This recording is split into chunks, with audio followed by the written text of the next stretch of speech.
Have you ever wondered who the only god is that Master Masami Kurumada has never allowed to truly appear in the classic series? Even though he is the most powerful of all, his plan would be to take advantage of all the buzz and visibility from this god's appearance in the manga to make an extremely impactful announcement about the continuation of the classic Saint Seiya anime. Hello, Saints and Amazons. Welcome to the Sempre Quis Saber channel. I'm Wes, and today we're going to talk about the official beginning of the legendary Zeus Saga, officially titled Ten Kairen, and also discuss the real possibility of a new Saint Seiya anime. Are you ready? So go ahead and comment if you support the release of the continuation of the Saint Seiya anime. And, of course, hit the like button, subscribe to the channel, turn on the notification bell, and let's get into this awesome video.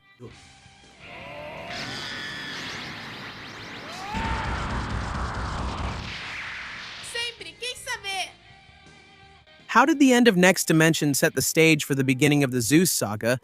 And what are the huge challenges this production needs to face so it doesn't disappoint us? That's right, my friends, the moment has arrived. After decades of waiting, fan theories, and that bitter taste left by the Heaven Chapter Prologue movie back in 2004 after it was canceled, Master Masami Kurumada decided it's time to put an end to it. Or maybe start anew. The story of Seiya and his friends, the Saga of Zeus, the chapter that all Saint Seiya fans have always dreamed of, is going to be officially published. As you already know, the original manga ended with the defeat of Hades, but it left a huge cliffhanger. Seiya was left in a vegetative state after being wounded by the sword of the god of the underworld, a curse that not even Athena's blood could easily remove. With that, we have the Next Dimension saga, which told the whole story of how Athena and her knights could save Seiya from the curse. This lasted for almost 20 years of irregular chapter releases until the end of this journey. However, in the end, Apollo erases the memories of Athena and her knights. Because of this, we had a mini-saga called Sanseiyaden, where we see Athena recovering her memories and declaring war against Olympus. And now, we have the confirmation of the new Zeus Saga, which will start in May in Japan, and expectations are sky high.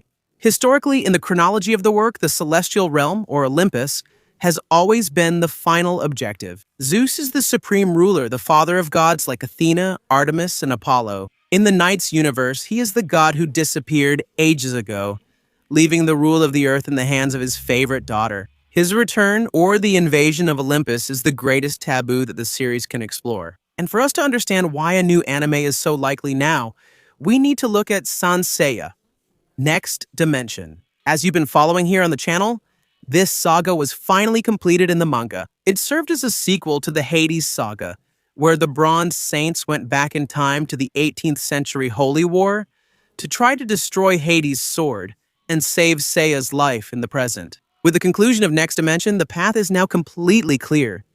There are no more gaps in the story. The saga that directly precedes the battle against the gods of Olympus is ready.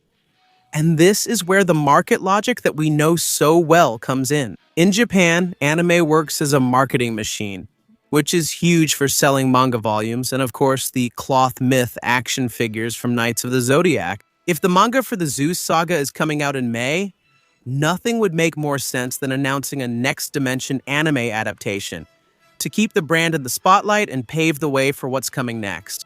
If that happens, it's definitely worth binge-watching at least the Hades Saga anime, and then following the releases of the Next Dimension anime, with the quality that the series deserves. To see the journey of Shun, Ikki, Shiryu, and Yoga through the past, getting ready for the confrontation against the celestial angels. Talking a bit about what we can expect in terms of lore and story, the Zeus Saga is no joke. Unlike the Spectres or the Mariners, the warriors of Olympus are known as angels.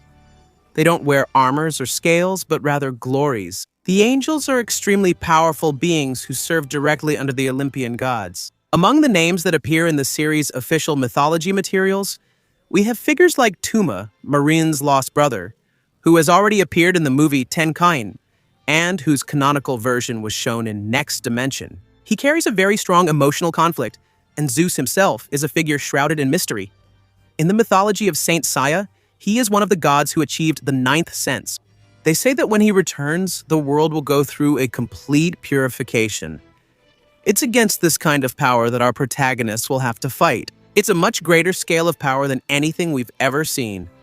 But not everything is perfect, and we need to be realistic. For the new Knights of the Zodiac anime to be a huge success nowadays, it needs to break through some barriers that have been hurting the franchise in recent years. First of all, animation quality. We can't accept that stiff animation anymore, like we saw at the end of the Hades saga, or the questionable art style of Soul of Gold. Today's audience is used to productions on the level of Solo Leveling or Demon Slayer. If it's going to be done carelessly, it's better not to do it at all. The project needs a studio that understands the importance of this work. Second point, the soundtrack. Without the masterful touch of Seiji Yokoyama, who passed away a few years ago, the soundtrack needs to be a worthy tribute. The classic songs are the soul of Saint Seiya. It's necessary to revisit the iconic themes, with a modern touch, without losing that epic melancholy that only this series has. And lastly, distribution. We live in the age of streaming. For the anime to be a hit, the release needs to be simultaneous and worldwide. Imagine Crunchyroll releasing the episode here in Brazil at the same minute it comes out in Japan. That would put an end to piracy and unite the global community. Strong partnerships are one of the secrets to getting the franchise back to the top. Now, do you remember the question I asked at the beginning about the only god that Kurumada never actually let appear? The answer is Zeus himself. Although he has been mentioned since the very first volume of the early 80s manga, and his existence dictates all the rules of the universe, Master Kurumada has always kept his image under lock and key. This creates an aura of untouchable divinity, which will finally be broken with the new manga coming out in May. The possibility of a new anime being announced later this year is very high. Guys, with the Zeus Saga manga coming out in May, the whole world's attention will be on Master Kurumada. If Toei Animation or any other big studio is paying attention, an announcement about Next Dimension could happen at any moment at a major event. But what about you guys? What do you think this new anime absolutely needs? Comment down below because I want to know your opinion. I personally believe that Toei, which will probably be responsible for any Next Dimension adaptation, should find a top-notch artist to create the animation's fight scenes. In the absence of Master Shingo Araki, who was responsible for developing the classic style of the anime, it's likely that Michi Himeno, who worked with him on Saint Seiya for many years, will take on this role. The main point, in my opinion, would be art and character designs completely identical to the classic anime we know. That would already be a positive aspect in a new anime production. Don't forget to share this video with that friend of yours who likes Saint Seiya and still doesn't know about the news about the Zeus Saga. And of course, thank you for watching this video until the end, and see you next time. Burn your Cosmo to infinity.